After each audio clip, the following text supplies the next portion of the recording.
거시 관점에서도 올해 경기가 천천히 돌아서는 국면이지 완전히 방향성을 유턴하는 것은 아니지 않느냐. 골디락스 이런 얘기하는 건 네. 너무 오바다. 약간 충격적이진 않지만 나쁜 건 확인되는 뭐 이런 애매한. 그리고 돌아서는 것도 좀 올해와 내년 상반기는 아니고 그 이후일 가능성이 좀 높다. 그래서 네. 불황탈피가 늦어지기 때문에 올해는 대세 상승을 준비하는 기간이고 뭐 좋은 주식을 여러 차례 싸게 살 수 있는 기회는 있다. 하지만 사자 쪽에서 접근해야지 팔자 쪽에서 접근할 필요는 없지 않느냐. 올해 어쨌든 뭐 좋은 건 좋은 거니까요.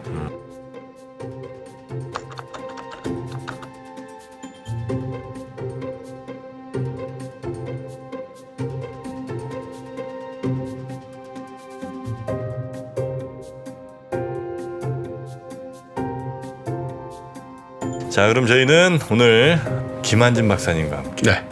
또 1월 마지막 날이고 2월은 또 어떻게 될지 한번 여쭤보도록 하겠습니다. 네. 어서 오십시오. 어서 오세요. 안녕하세요. 네, 반갑습니다. 김한진 박사님. 네. 주말 잘 보내셨고요. 네. 자, 그럼 이제 우리 김한진 박사님께 또 이제 뭐 김한진 박사님께 우리가 여쭤봐야 될 게 뭐 연준의 행보라든지 또 네. 금리 움직임, 환율 뭐 이런 거 정도가 좀 아닐까 그렇죠. 싶은데요. 네. 오늘 어떤 얘기를 좀 먼저 해주실까요? 네, 뭐 지금 1월 말인데 1월 달에 주가가 조금 급하게 올랐습니다. 네, 좀 왔죠. 네, 뭐 반도체 지수 같은 경우는 필라델피아 반도체 지수가 뭐 15% 올랐고 네. 항생 지수가 뭐 가장 많이 올랐더만요. 네, 세계 증시에서는. 그리고 웬만한 그래요? 증시가 5%에서 10% 뛰었습니다. 1950년 이후에 1월 달에 주가가 올라가면 한 80%의 확률로 그의 주가는 연말보다 연초보다 연말이 올라갔더라. 네. 네, 한 80%의 확률로. 그러니까 뭐 통계죠. 올해 조금 긍정적으로 봐도 되겠습니다. 그런데 지난주에도 말씀드렸지만 좀 긍정적으로 바뀐 이유, 그러니까 작년 말하고 올해 초가 뭐가 바뀌었을까를 지난주에 좀 짚어봤는데 네. 가장 중요한 게 물가와 금리가 조금 어쨌든 꺾이고 있다. 어젯밤에는 뭐 금리가 살짝 올랐습니다만 네. 하루 이틀 말고 추세적으로는 근원 물가의 방향성이 아래쪽으로 조금 꺾이고 있다라는 것을 이제 차트와 함께 말씀드렸고요. 네. 그 얘기는 불경기의 폭이 조금 제한될 것이다.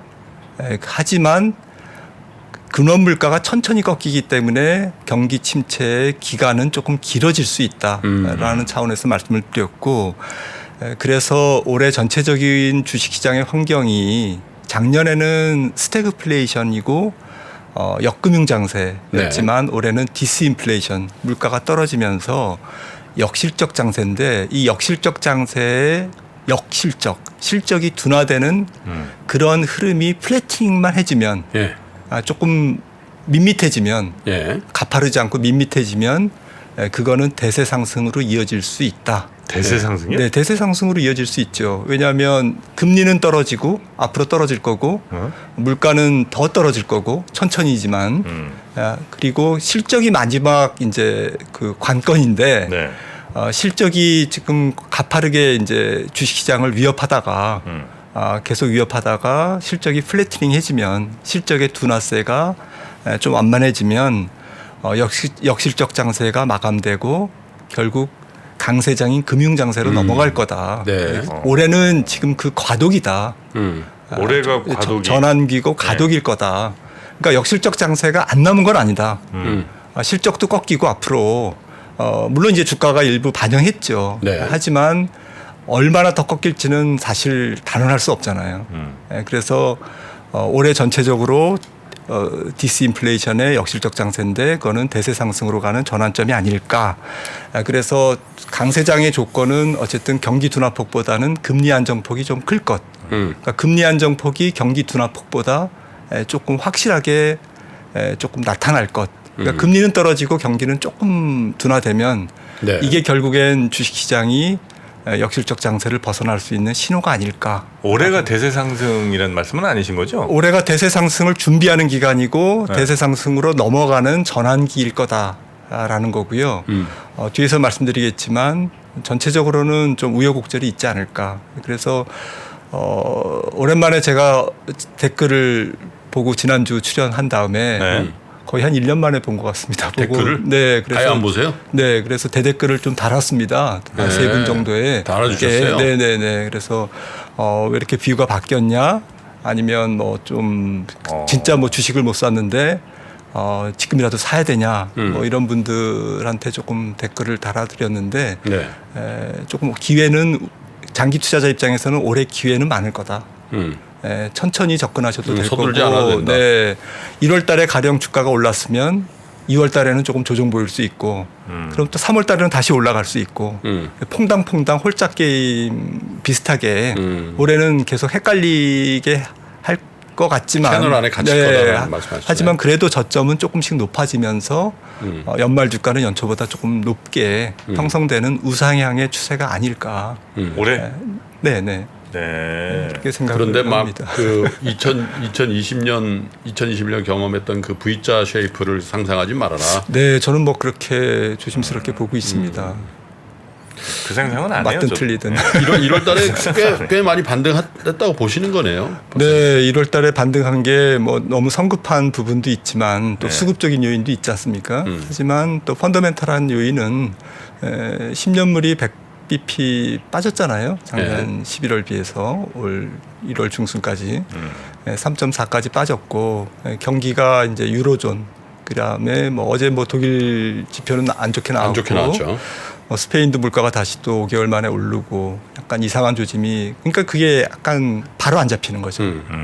하지만 뭐 독일 정부도 올해 성장률은 플러스 0.2로 전망했습니다. 네. 아무튼 전체적으로 올해 성장률이 떨어지고 물가가 떨어지는 건 맞는데 서서히 이제 주식시장 측면에서는 봄 기운이 도는 네. 그런 전환. 그 역실적 장세에서 이제 금융 장세로 가는 이제 과정일 거라고 이제 말씀을 주셨는데 이제 실적은 어느 정도 이제 하락되는 거가 이제 어느 정도 플래트닝해지는 그러니까 하락이 네. 이제 평평해지는 이런 네. 순간이 이제 오고 거기에다가 이제 금리 인하가 붙어주면 그때부터 이제 대세 상승이라는 거죠. 네, 맞나요? 뭐 금리 인하는 뭐 조금 뭐 빨라야 올 연말이겠죠. 금리 인하는 기준금리 인하. 네, 네, 기준금리 인하가. 근데 네. 시장금리는 제 생각에는 올해 뭐 연말 한 3.5% 밑으로 떨어질 것 같고요. 미국 네. CPI가. 그리고 내년 초에는 뭐 3%를 깰 것 같아요. 한 2.7% 정도 뭐 이렇게 떨어졌다가 그 다음부터는 3%대에서 초반에서 왔다 갔다 할 것 같습니다. 근데 실적은 지금 이제 뭐 안 좋긴 안 좋지만 이제 안 좋은 예상만큼보다는 그래도 비슷하거나 아니면 좀 더 괜찮게도 네. 나오기도 하잖아요 요즘에. 근데 뭐 예. 4분기 실적 같은 경우에야 뭐 사실 애널리스트들이 전망치를 낮춰놓은 상태에서 네. 서프라이즈율이 뭐 70%다. 근데 그 서프라이즈율이 과거 평균보다는 낮지 않습니까? 예, 그러니까 눈높이를 낮춰놓고 네. 서프라이즈율이 올라가는 거 네. 뭐 이런 정도인 상태고 아직 어닝을 좀 적극적으로 조정을 안 했잖아요. 그 4분기만 해도 S&P 500 같은 경우가 네. YY를 한 5% 가까이 빠졌는데 그렇죠. 에너지 빼면 한 8% 빠졌거든요. 미국도. 네. 그리고 우리나라도 아직 어닝 조정이 적극적으로 이루어지지 않았잖아요. 네. 그리고 거기에 반해서 주가는 이미 코스피 PR이 12배, S&P 500 PR이 18배 넘었잖아요. 네. 그러니까 이익은 소극적으로 조정하고 주가는 적극적으로 오르고 이제 그 괴리가 조금 있는 거죠. 어닝이 조금 삐끗하면 이거 아니잖아. 리레이팅까지 시켜놨는데 PR을 살짝 조정을 보일 수가 있는 거죠.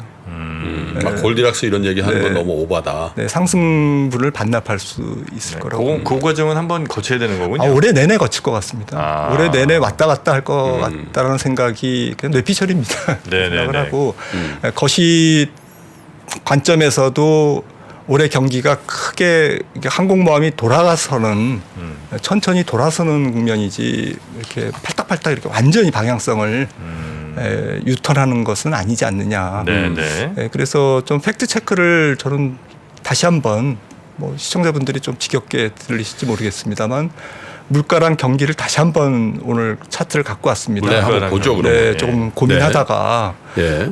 저도 고민이 됩니다. 그래서 이게 보시면 월드뱅크가 1월 달에 나온 리포트에서 제가 캡처한 건데 미국의 물가입니다.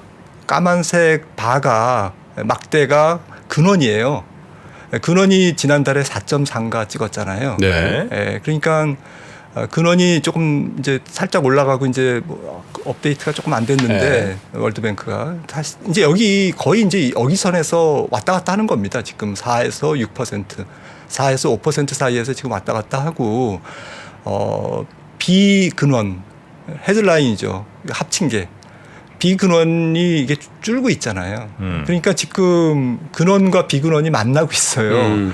연준도 지난 12월에 FOMC 끝나고 보고서에서 올 연말에 근원 PCE가 3.5, 그다음에 헤드라인 PCE는 3.1 그렇게 전망했잖아요. 그렇죠. 거꾸로. 예, 근원이 더 높을 거다. 지금 헤드라인이 문제가 아니고요. 근원이 문제다. 근원이 문제인데 인플레는 무조건 안정된다. 하지만 근원은 천천히 잡히고 아직도 갈 길이 꽤 멀다. 파월의 연준 의장이나 연준 위원들의 생각은 뭘까? 갈 길이 먼 근원. 이게 지금 고민이고 머리를 쥐어뜯고 있는 거죠. 그리고 거기에 연중에 중국이 경제를 재개방하고 활동성이 높아지면 유가 6, 7월쯤에 혹시 유가가 뜨는 거 아니야? 그래서 다시 지금 모처럼 잡혔던 헤드라인도 다시 또 어제 스페인에서 보여준 것처럼 올라가는 거 아니야? 이런 걱정을 하면서 아마 FOMC 열 것 같아요. 근데 이제 그런 얘기도 하더군요. 뭐 오늘 아침에도 레리 서머스 얘기를 전해드리면서 네.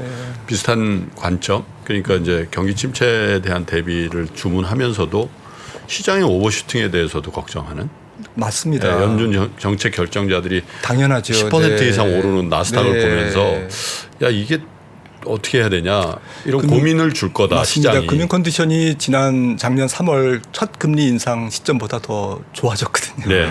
그러니까 사람들의 기대 심리, 뭐 사실 그게 기대 인플레이션이잖아요. 그렇죠. 앞으로 경기가 좋아질 거다라는 기대감 이런 것들이 조금 불편하죠. 네. 네, 그래서 뭐 사실 이구동성으로 그동안 매파적 발언을 쏟아낸 거 아니겠습니까?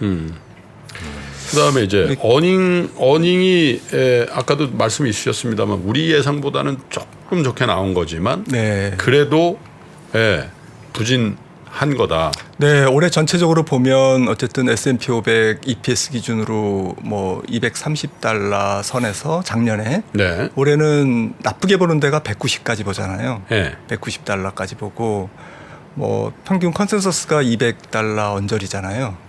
예, 그러니까 한 10% 이상 지금 후퇴 전년 대비 그렇게 보고 있고요.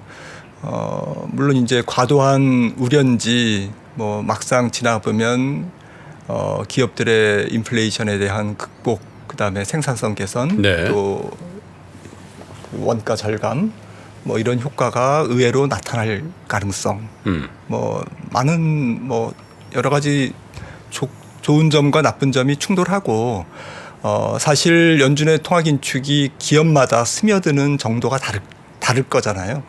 예, 그러니까 올해는 상당히 기업들이 이익이 서프라이즈도 있겠지만 네거티브 서프라이즈도 많을 것 같아요. 네. 그러니까 통화 긴축이라는 뭐 이렇게 미사일을 쐈는데 거기에 이제 직격탄을 맞은 기업들도 있을 거고 그게 오히려 뭐 어때 뭐 이렇게 그렇게 잘 넘어가는 기업들도 있을 거고 기업마다 좀 다를 것 같습니다.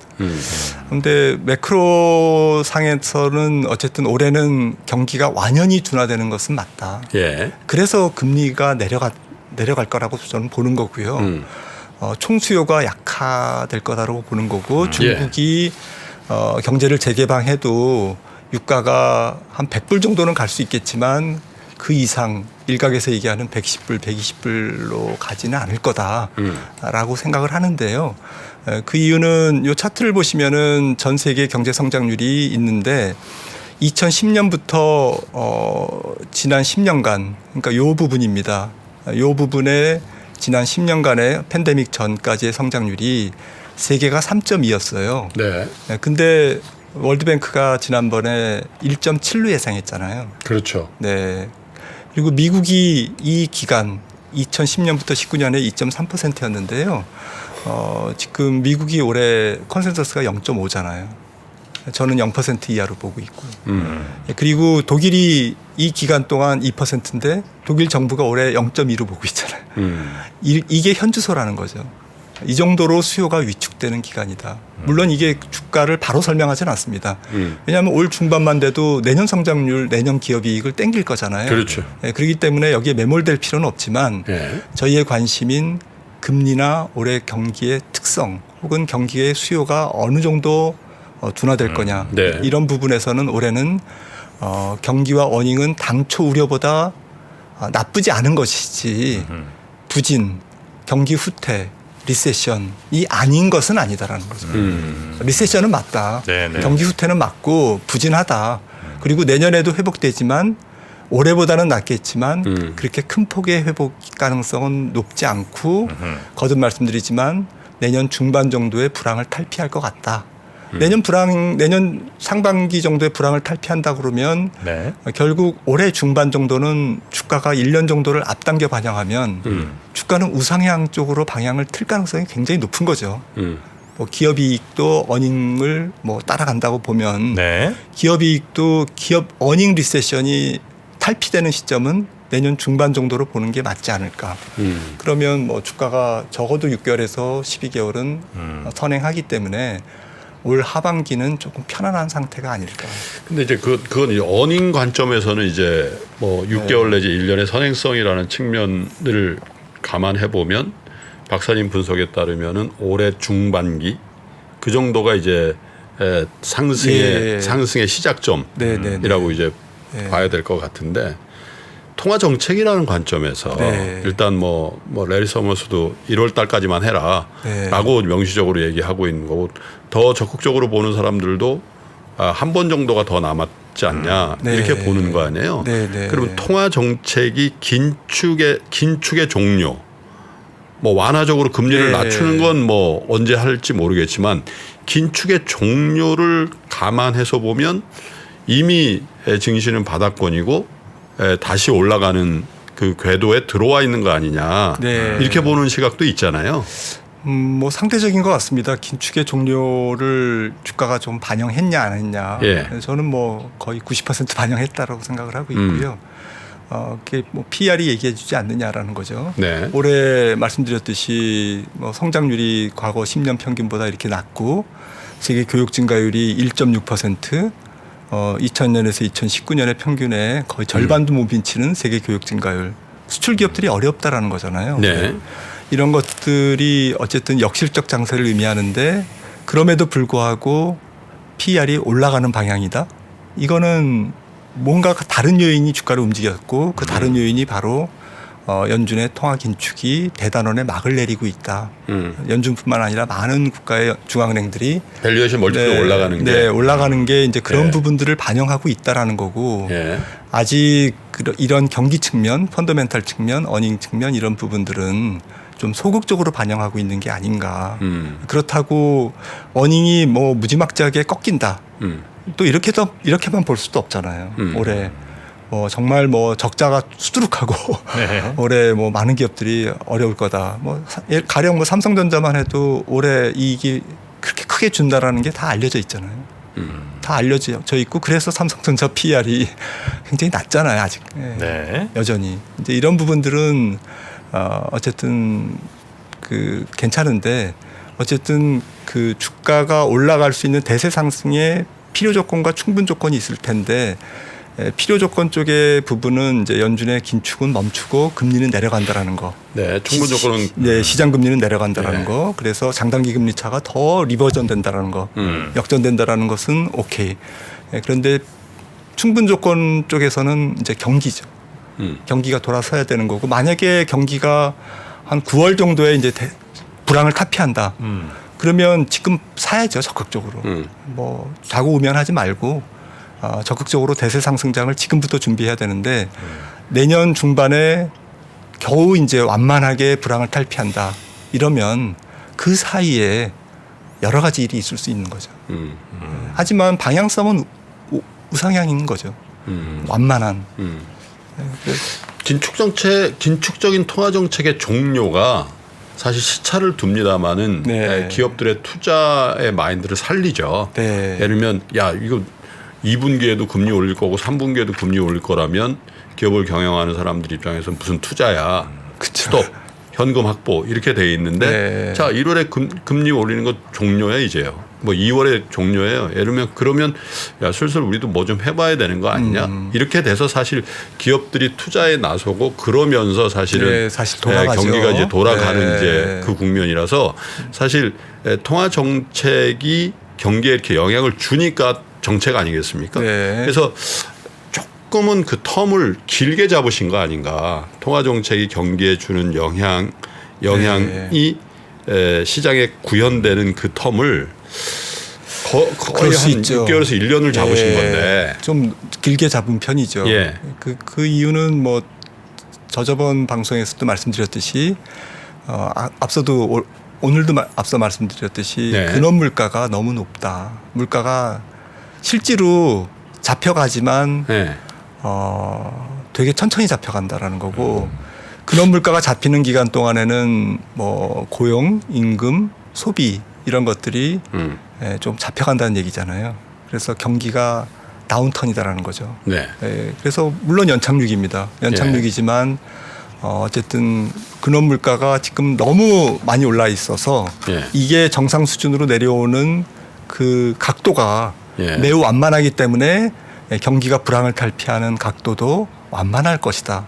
저는 이제 그렇게 보고 있는 건데 말씀하셨듯이 통화 정책이 경기에 미치는 혹은 금리에 미치는 시차 이런 부분들에 대해서는 확실히 밀턴 프리드만이 뭐 70년대 연구한 그것보다는 훨씬 짧아졌어요. 그렇죠. 지금 짧아졌기 때문에 지금 세상이 빨리 변하잖아요. 그리고 말씀하셨듯이 기업들도 대응이 빠르고요.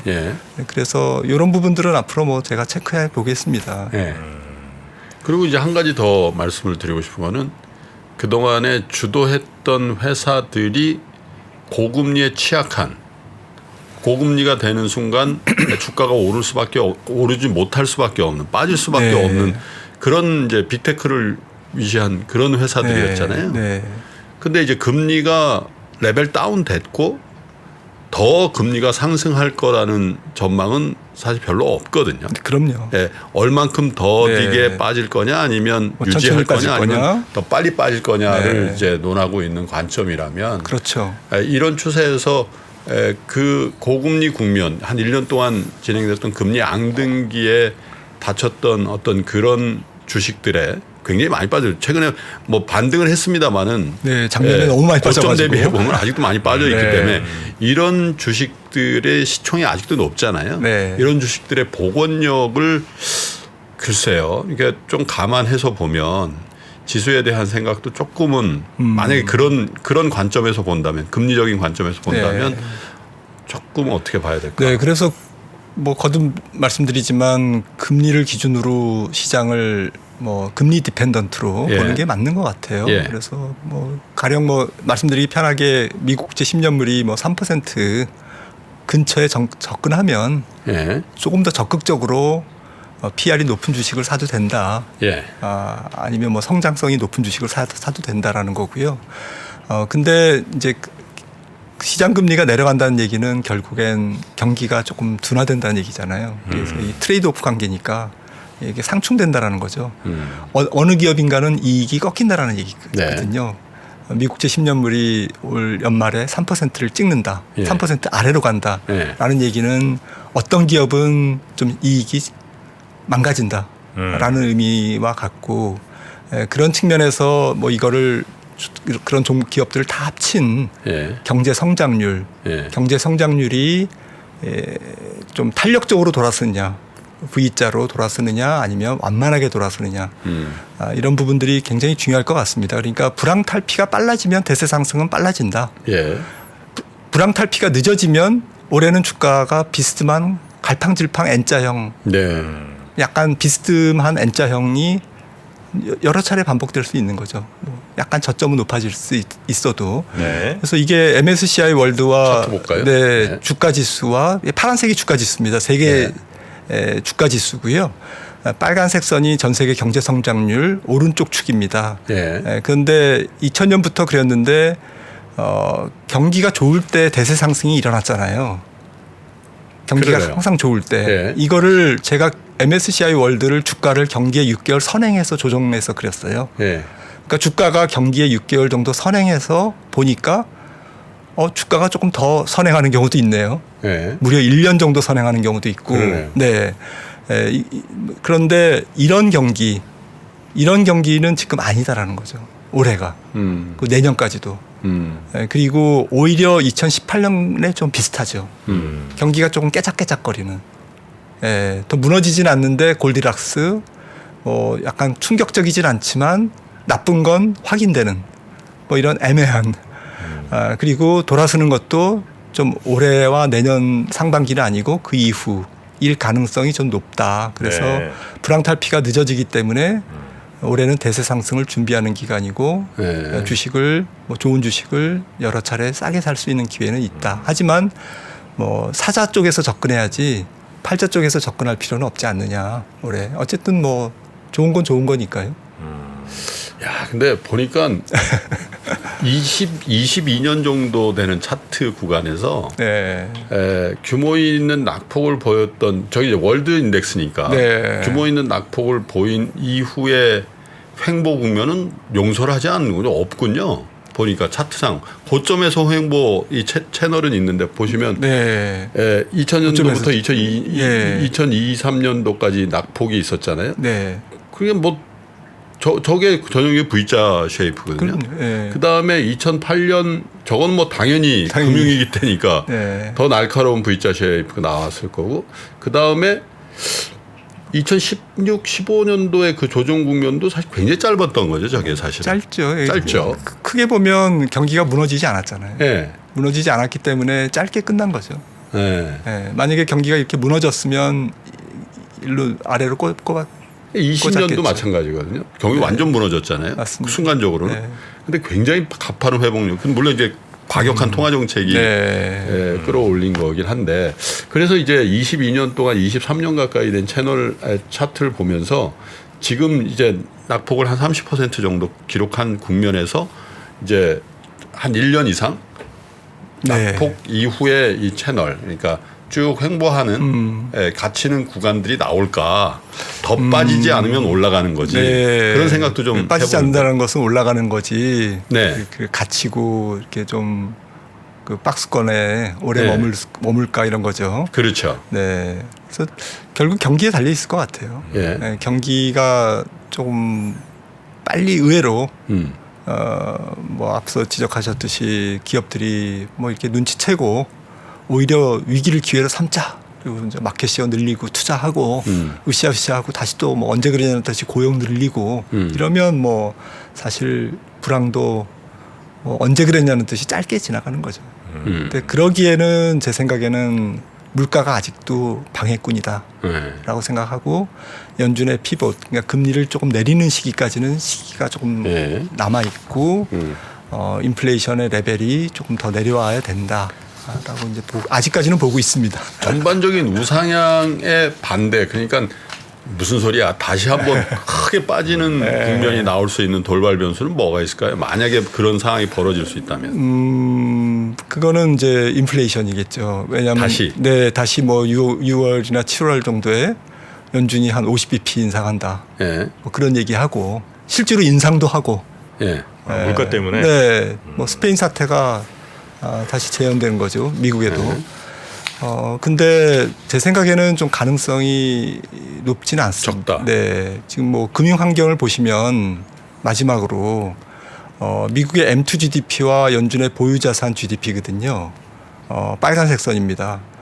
M2 광의의 통화량인 M2의 증가율은 마이너스인데 60년 만에 M2 스톡과 지금 보시는 M2 GDP 비율 네. 경제 규모 대비 얼만큼 통화량이 많이 풀렸냐 예.